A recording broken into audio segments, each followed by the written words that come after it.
Hey folks, welcome back to the channel. I'm David Bird with Reality Reimagined. I'm an award-winning photographer and Photoshop artist that specializes in fantasy composite art.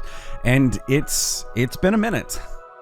It's been actually several minutes since regular content was brought to this channel on a weekly basis. And there has been a lot of changes in my personal life that is the direct result of why I guess, took a short break from this channel.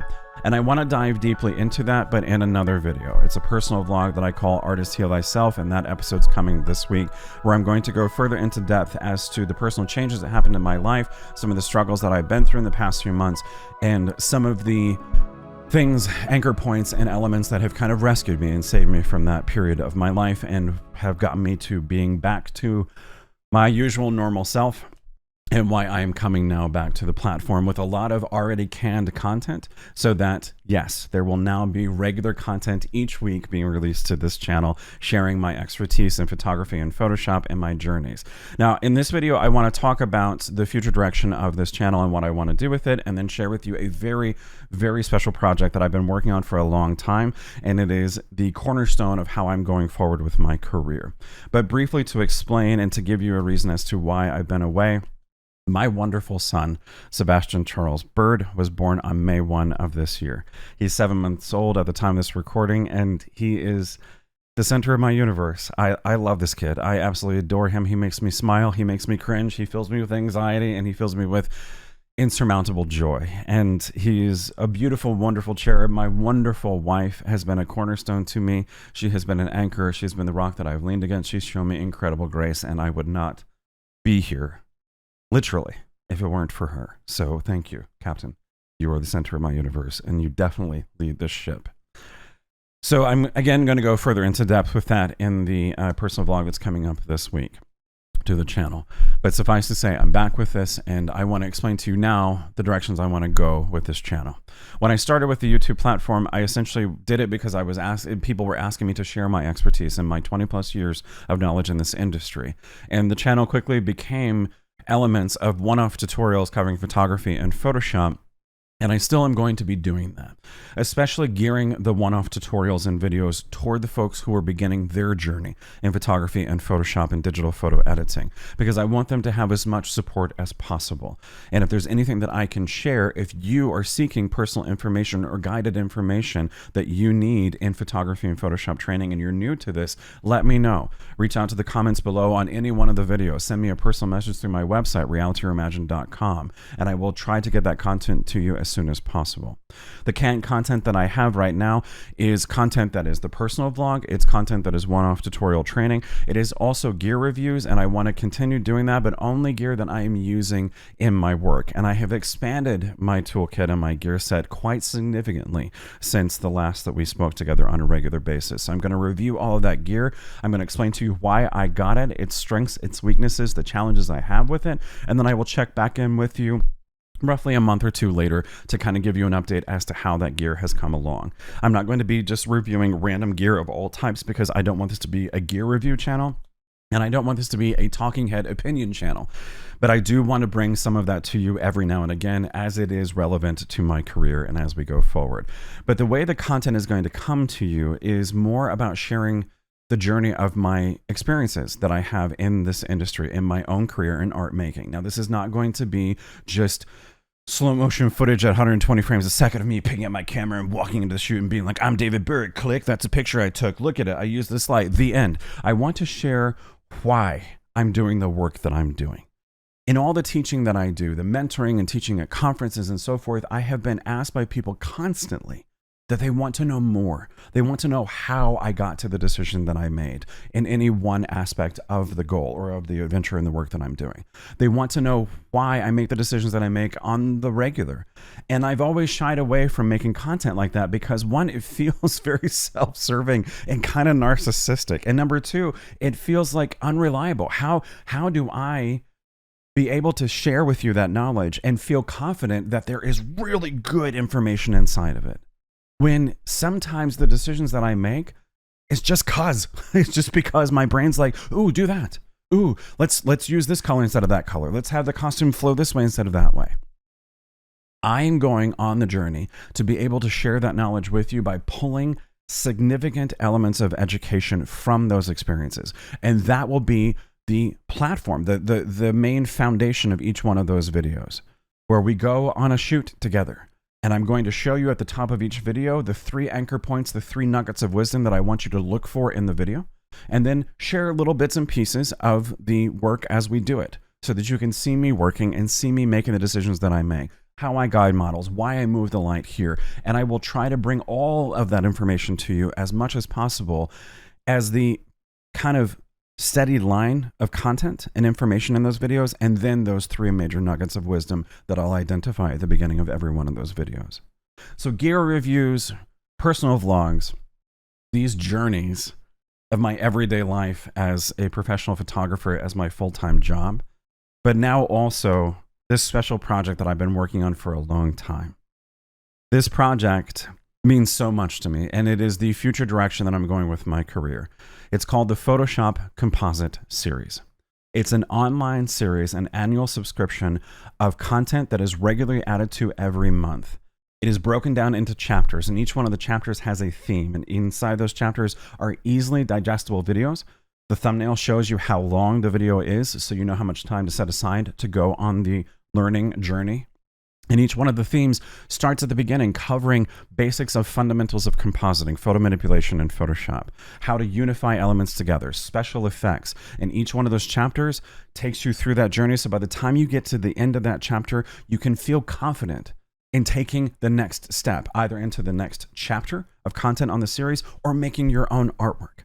I want you to feel the freedom to go out and create and try and to fail, and to pick yourself back up and keep going, because that, along with practice, is what will make you be able to create all the artwork you see in your imagination. And I want to be a part of that journey with you. So the series is live.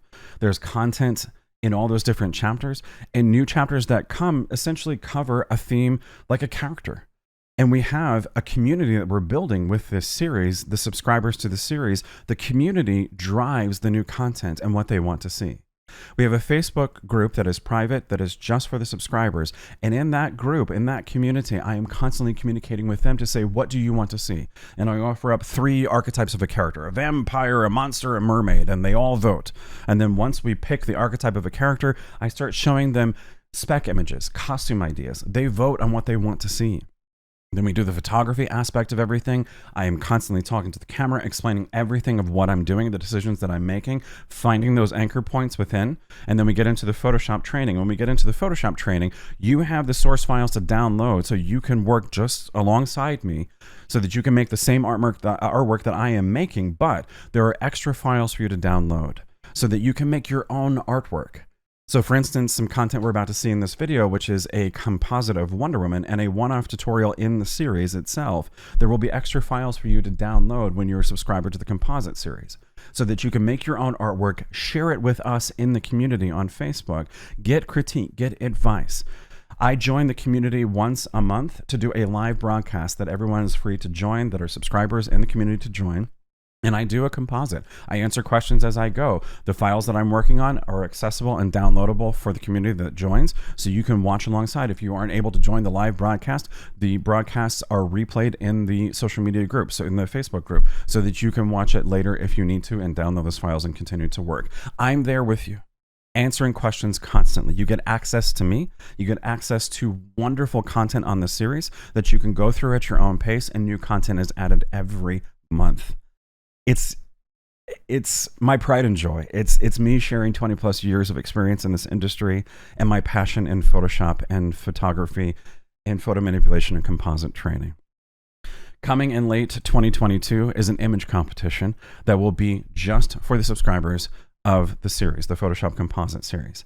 This image competition will center on composite artwork making, but not just in the realm of cosplay or fantasy. We're incorporating other genres like weddings and high school senior portraits and beyond.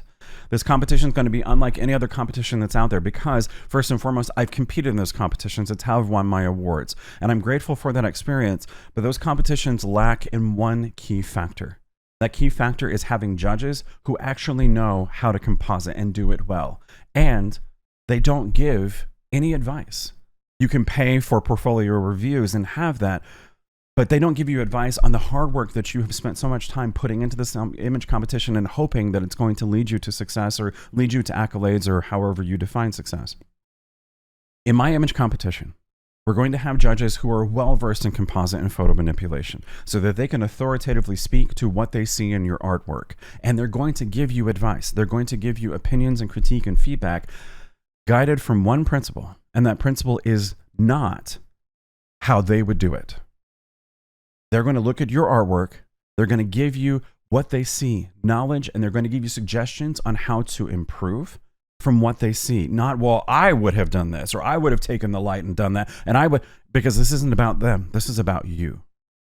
Now, the prizes that are coming into this are pretty substantial prizes. The top grand award-winning prize is a $2,500 gift card to bnhphoto.com, so you can buy whatever you need to continue your journey. And again, this image competition is coming later in 2022 and will only be for the subscribers to the Photoshop Composite Series.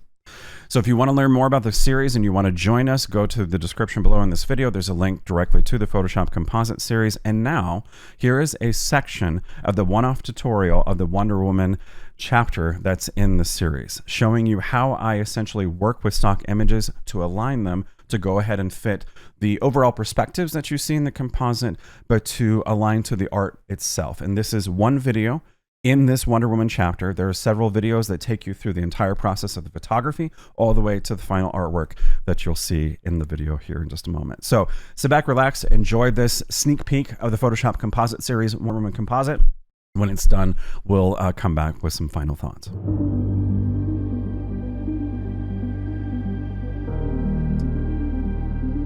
To get started, I want to talk about prepping the stock imagery to go into the composite, and specifically something that is often overlooked when we're prepping stocks, and especially when it comes to stock of architectural work, and that's fixing the angles in the stock itself. And what do I mean when I say that? Well, I'm looking at this dome that I shot in Vegas long ago, and if I look at some of the right angles, they're pretty straight. This column looks pretty straight, but if I look at the lip here of the dome versus over here, that's not a straight horizontal line at all. It's rather distorted. If we look at this column, we can see it's leaning pretty heavily. And let's do a visual helper, so to speak, to see some of these issues. With the ruler activated in Photoshop here and here, if I click anywhere in the ruler, doesn't matter where I click, but click and hold and drag, I can bring in a guide, and that's going to be positioned wherever I want it to be as I move around, holding the mouse button down. When I line it up to where I want it to be and let go of the mouse button, now I have this guide that is a perfect up and down straight line. I can do the same from the top, clicking on the ruler and bringing one down, and I can get something that is on that horizon line so we can see how straight things are. So looking here, we can see the column is pretty straight to that 90-degree angle and looks good, but this column over here definitely does not. If I bring one of those rulers over and bring it to the base of the column here, we can see the top of the column is not matching as it does here. Why? Well, there's an issue that is very common, that happens all the time in all types of photography, whether it's architecture or you're photographing humans or landscapes or whatever it is, and it's the curvature of the lens that's causing a distortion. If we look at the original image, hi Marie Osmond, hi Dave. So I shot this in Vegas years ago, and I was hand holding the camera, so the camera may not be completely level to the horizon line, but that isn't the issue here. The issue is the curvature of the lens, and anything that is close to the edges of the lens are going to be distorted. It's just a nature of the convex nature of the lens itself. And see, these lines here are very distorted as we get closer to the edge of the lens, but lines in the center, hence this column, they're pretty straight up and down and everything is clean. So there's an easy way to fix this, and we can use two different tools in Photoshop to achieve that. The first one is essentially transformation, but perspective transformation. So with hitting V for the move tool, and with this icon checked, show transform controls, we get the transform controls across the entire perimeter. It's those little squares. So we can use these to, of course, resize the image if we want to, but we can also use different hotkeys on the keyboard to be able to get different functions in Photoshop. And one of them is to distort, and one is for perspective. So if I hold Control or Command and come up to one of these corner boxes, I can start doing a perspective distortion. to this. So as I'm moving this about and straightening it out, I'm getting that column just a little bit more straight into the scene. So I'm letting go of the mouse button and the control key, grabbing that ruler and bringing it over. And now that column looks pretty straight and everything is aligned. So I can hit enter to accept that transformation. And now the columns look really good, but the dome does not. So the dome, let's move our horizon line here to bring it kind of right into the center of this lip of the dome. We can see that this side does not match up at all. So we need to pull this down or potentially pull this up and align everything to look a little bit better. In this case, I think I want to align this side of the dome to fit this one, because I like the tallness of it. I don't want to shrink this side down and make the dome a little bit smaller in overall visual perspective. So I'm going to grab this ruler, bring it up to be somewhere right in the middle of that dome there. And now we just need to pull this side up to try to match all of that. And the best tool to do that in Photoshop, in my opinion, is to use the warp tool. So to get to that, simply come up to edit, down to transform, and then over to warp. And also notice that the F8 key, I have bound that to this tool in Photoshop because I use the warp tool all the time. It's a wonderful way to essentially move something around in your image, and we'll kind of take a quick look at all of that. So resizing images using those transform controls and control and all that kind of stuff, but warp is a wonderful way to move things around. Don't think of it as a tool to resize something. Think of it as, I need something to be literally moved inside of this and straighten it up, so I can use warp to do that. So with warp active, first looking at these little round circles, these are similar to the transform controls we saw, those squares a moment ago, but they have very different options here. So if I grab one of the corners while the warp option is activated and start stretching it, I can stretch out the material. I'm moving things around. Now you can do that too in just the basic transformation options with the move tool. If you hold the shift key, you can stretch the pixels and so forth, but it's stretching it across the entire scene very quickly, or the entire piece of stock very quickly. With the warp tool, it's starting to distort the pixels that are closest to the transform control. So as I'm grabbing this one and moving it, notice how over here things aren't moving that much at all. They are moving the more that I pull, but I've got to pull this a long way before we see it start moving about. If I grab one of these that are kind of toward the middle, there was a middle square before a moment ago, we get even more finesse and control up and down vertically, and we're starting to see now more movement on this side by grabbing this one and pulling things about and getting that stretch. Now I'm going to hit the escape key, which is going to undo everything we just did for the warp option. And to go back into warp, I'm going to hit F8, so it'll take me back to it. So in this case, what I want to do is simply just come into the center here, grab the picture itself. I don't have to use a transform control. I can just grab anywhere in the image and move it and start aligning things so that it will straighten up and kind of get it to where I want it to be.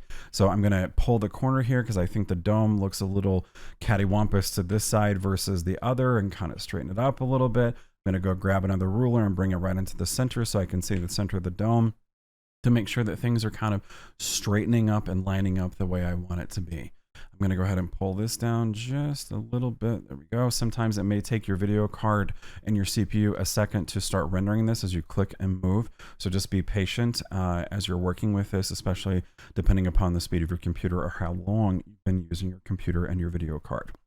So the domes are lined up a little bit better now and it looks good, but our column here is a little messed up again. So I can start pulling this straight out to get that column to line back up, and that looks pretty good, and push the dome down just a touch so everything looks pretty straight and aligned in there. So once I know it looks good, I'm going to hit enter to accept the transformation, and then I'm going to come up to view and go down here to clear guides, and that will get rid of all the ruler guides that we made a moment ago at the beginning of this. Also notice that I have bound F12 to this because I use guides a lot. So if I just hit F12, they will all go away, or I can click that and it makes them go away at the same time. So let's do a kind of a before and after. This is with straightening up the architecture, and this was the original. See the massive difference here and how things just, it looks better. It's more clean. The alignment of this is more clean. and it feels better and looks better than that distortion. So this is one of those little things that you can do in your work in composites that makes such a great difference to the composites, but not just for composites, any type of portrait work. If you look at big, beautiful, high level edits to artistic images like wedding images or high school senior portraits, and the bride and groom are standing in front of a big, massive building, those lines in the building have been straightened out more often than not because it just adds to the artistry, to the realism of the portrait. And when you do that in composites and do that with your stock, you're going to see a lot more beautiful results. So now that this has been straightened out, let's take this piece of stock into the Wonder Woman composite and continue forward making this piece of artwork. Now, this short segment that you just saw, this is again one of several videos that are in this chapter showing you how all of the art is made, and this is only one chapter among many that are in this series.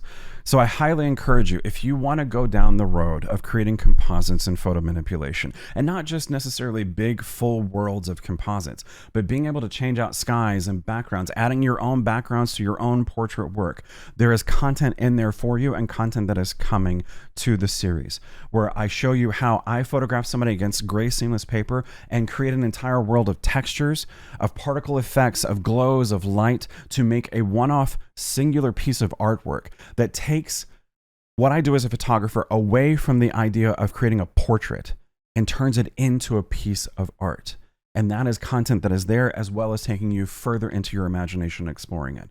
There's regular support of content coming to the series on a regular basis. There's the social media group in the community where you can join like-minded folks who are exploring all of that artwork together and exploring their successes, their challenges together. You can join the image competition in 2022 and see your art celebrated and see your hard work be rewarded through that experience and all the other experiences in between.